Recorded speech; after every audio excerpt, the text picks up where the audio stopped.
আমার প্রিয় ছাত্রছাত্রীরা, আশা করি তোমরা সবাই ভালো আছো। জানি তোমরা যারা মাধ্যমিক এবং উচ্চ মাধ্যমিক পরীক্ষা দেবে এখন ভীষণ ব্যস্ত। তাও কিছু কথা বলবো যে কিভাবে এই লাস্ট মুহূর্তে তোমরা পড়াশুনো করলে কিভাবে অনায়াসে 60% নম্বর পাবে। ঠিক আছে, দেখো প্রথমে বলি মাধ্যমিক পরীক্ষার্থীদের জন্য। তোমরা তোমাদের আর হাতে গোনা বেশ একটা মাসই আছে ধরে নাও, যা ডিসেম্বরে কটা দিন বাদ দাও। তোমরা কিন্তু এখন প্রত্যেকটা সাবজেক্ট ওয়াইজ টাইমটাকে ভাগ করে নেবে। হ্যাঁ, তোমাদের যে 7টা সাবজেক্ট আছে, এখন ধরো একটা সাবজেক্টের জন্য আমি যদি 1 মাস হয় তাহলে কদিন করে পাবো?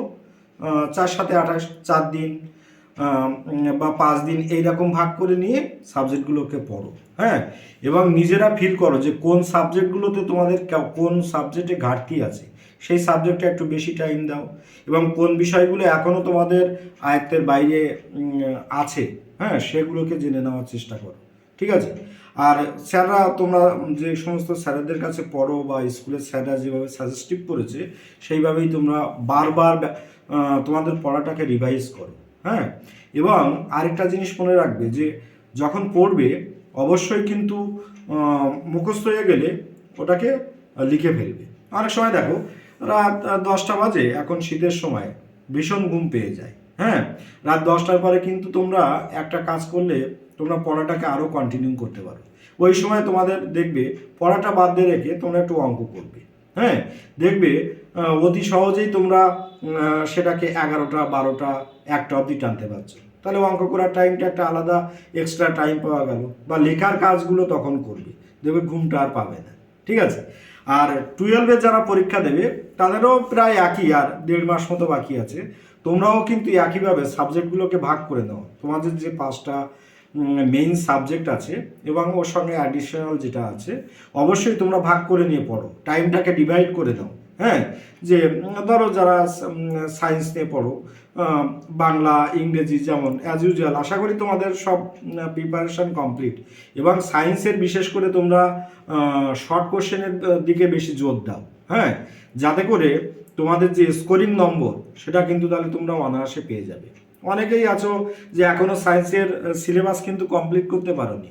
হ্যাঁ, এবার যতটা কমপ্লিট করেছো তার মধ্যে থেকে যেন সমস্ত কোশ্চেনগুলো তোমরা করে নিতে পারো। নট অনলি সায়েন্স, মানে প্রত্যেকটা স্ট্রিমের জন্যই বলছি। হ্যাঁ, যে আমাদের একটা টার্গেট থাকবে কি, যে লেখা পার্টের জন্য আমরা অবশ্যই 24 নম্বর পাই। হ্যাঁ, তাহলে যে আমাদের প্র্যাকটিক্যাল বা প্রজেক্টের যে নম্বরগুলো আছে তাহলে কিন্তু আমরা অতি সহজেই পাবো। অনেকে ভেবে থাকতে পারো এই আমরা প্রজেক্টে 20 নম্বর পাবো, তাহলে লেখা পার্টে একটা নম্বর পেলেই হবে, কিন্তু সেরকম ব্যাপারটা নয়। কিন্তু ব্যাপারটা হলো কি, যে তোমাকে রিটেন পার্টে 80-র মধ্যে অবশ্যই তোমাকে 24 স্কোরিং করতে হবে, তাহলে কিন্তু তোমরা নম্বরটা, তোমাদের প্র্যাকটিক্যালের যে নম্বর ওটা যোগ হবে। ঠিক আছে, পুরো নম্বর, নাহলে কিন্তু কেটে যেতে পারে। হ্যাঁ, তা ঠিক আছে, বেশি কথা বলে লাভ নেই। তোমরা আমি যেভাবে বললাম ফাইনাল, হ্যাঁ, তোমাদের যে যে সাবজেক্টগুলো আছে তোমরা নিজেরা সাবজেক্টগুলোর মধ্যে অসুবিধা আছে নিজেরা চিহ্নিত করো এবং ভাগ ভাগ করে নিয়ে পড়ার চেষ্টা করো। হ্যাঁ, একদম ক্যালকুলেট করে, খাতায় ক্যালকুলেট করে লিখে পড়াশুনো করো যে একটা সাবজেক্টের জন্য মিনিমাম 4 দিন বা 5 দিন আমরা যে টাইমটা পাবো তার মধ্যেই টার্গেট রাখতে হবে যেন 100% কমপ্লিট হয়ে যায়। দেখবে তোমাদের 70 থেকে 80% নম্বর কেউ আটকাতে পারবে না। হ্যাঁ, এই কথা বলে আমি এই সাজেশনটাই তোমাদেরকে আজকে দিতে চাইছিলাম।